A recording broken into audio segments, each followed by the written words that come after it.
Guys, it's Kugel again with another ROM review, and this time I've got the AICP version 11 for the OnePlus 3, so stay tuned for that.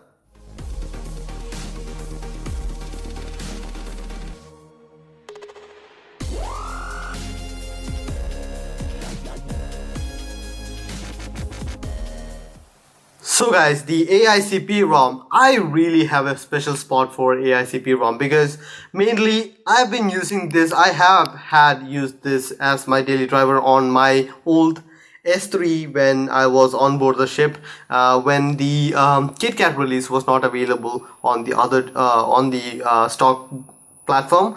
And I really liked the features it offered, the stability it gave me, and I was a fan of it. It was really great ROM.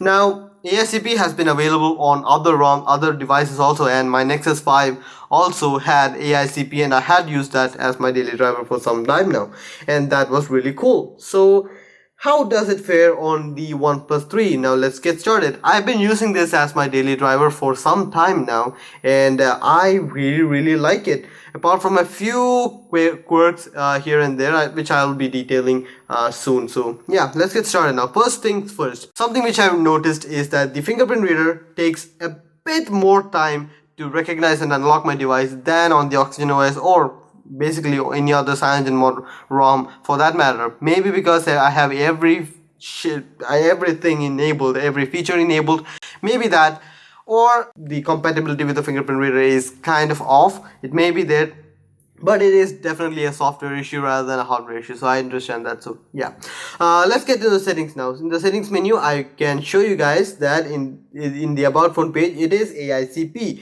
and AICP has been known to make a very good, stable and performance inspired ROM, so that is really nice. It is Android 6.0.1. the version of AICP is 11, and it is a nightly version, so this is the latest one. It may have a few bugs which I personally have not seen yet. Android security patches is the August version, so you are covered in that regard, and the maintainer is this guy, so you do have that. This is basically a CyanogenMod based ROM, so you are going to have almost all the quirks or almost all the bugs which CyanogenMod has, and you will have to live with that. So yeah, just so you guys know. Something else, it's a good opportunity that it is showing on the status bar. If you look very closely, the icon here is a bit off.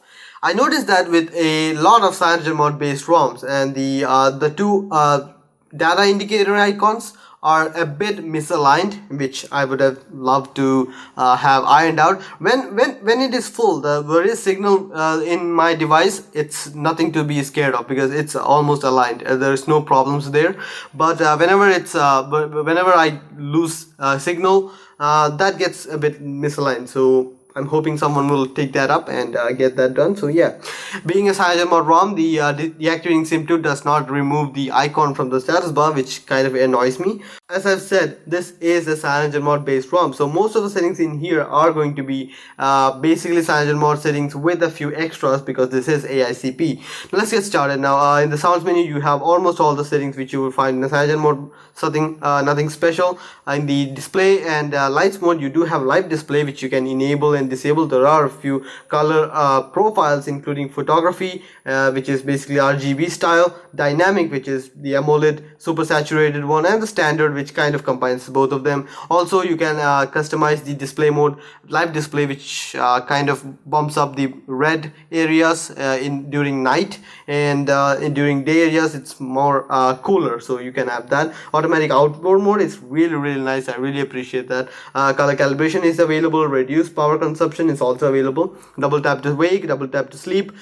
Prevent accidental wake up is something which I really appreciate. There is dashboard settings, and I prefer to keep 2 dashboard items because that saves up a lot of space, and I really appreciate that. Tile view and dividers can be enabled or disabled. There are dashboard switches for Wi-Fi and Bluetooth, which is available. There is advanced dose option, and I really appreciate this option here because most of the time when I take my device out of my pocket, my hands will touch the screen in one way or the other because it is a curved screen. So this one makes sure that I have to double tap the screen to awake it. So that is something there which is pretty nice. You do have wallpapers options and all that is available. Notification light option, font size can be changed granularly, so that's really nice to see also. So pretty nice.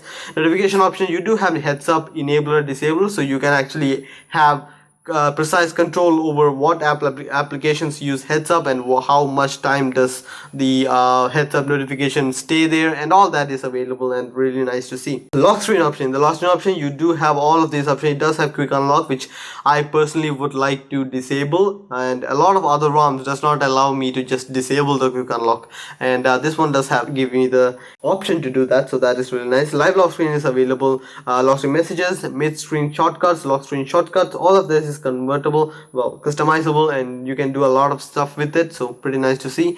Buttons, now you do have customization for almost all the buttons, which is home and recent buttons, so you can actually customize what they do whenever you are in the device. So it also has a playback control for the volume rockers and a keyboard cursor control, which is something which I really appreciate. Ambient display options, you can enable proximity sensor enabled ambient display, or you can have the sensor pickup, so that is also available there, so nice to see. Battery life, now I personally am not a huge fan of cyanogen mode battery life, and this is kind of an example of that because this does have a lot of options and stuff going on for it. And well, I started this review almost, I don't know what, 10 minutes ago at 100%, and in 10 minutes it's 8%, it's gone down 8%. So battery life is not the strongest point of this ROM. Maybe with a different kernel it may be, but I kind of use the stock as a reference on how much battery life I get. So this one doesn't give me a lot of battery life. I will be charging once at least in a day at moderate to heavy use, so yeah, that's something there. Apart from that, all the other options are inside something called the AICP extras, and this is a software based customizer, I guess, but this one has almost everything laid down on it, so that's really nice to see. Now in the display and animation option, you can customize the animations, you can customize the LCD density, which I have set to 400, which I appreciate a lot, and you can also enable the toast icon, so that is also pretty nice. Status bar control include everything which you will see in any other ROM like Bliss Pop or anything like that. You do have AICP logo colors can be changed, battery bar, carrier label, weather temperature, headset icon, breathing missed call, all of that is available and can be changed. Notification drawer settings is available to be changed, and I really appreciate this one, which is 3 rows of quick settings rather than just 4 rows of quick settings rather than just 3. There is also quick setting tiles per row, which I set to 4 because I like that. I like more room, more icons in a single page rather than swiping to another page for just this stuff. So yeah, that's also there. Header tweaks, you can enable task manager here, which is available, and something which I've enabled is the Halo button, and it does have Halo, which is amazing. I really missed Halo from KitKat. That was a really amazing feature to have on a ROM. So, it does have QS panel logos, you can enable logos, you can even enable the accent shades. All of that can be enabled from here, which is in another menu, which is called panel porn, which you can customize to your liking. Now recent panel, you do have recent panel, which has all of these options. You can enable, disable anything you want. Lock screen options, you do have a customization for lock screen options also, and you can change the font in the entire section by this one. You can actually change to something which you like. I personally like Roboto Contents from KitKat, so that is something there. Double tap on the lock screen, double tap to lock on the lock screen, and the power menu on the lock screen torch, fingerprint vibrations can be customized, so that's really nice. Now this is pretty nice. Here is floating window, which can enable with well, gesture anywhere. If you open any application with gesture anywhere, it will open up in a floating window, so that is really nice.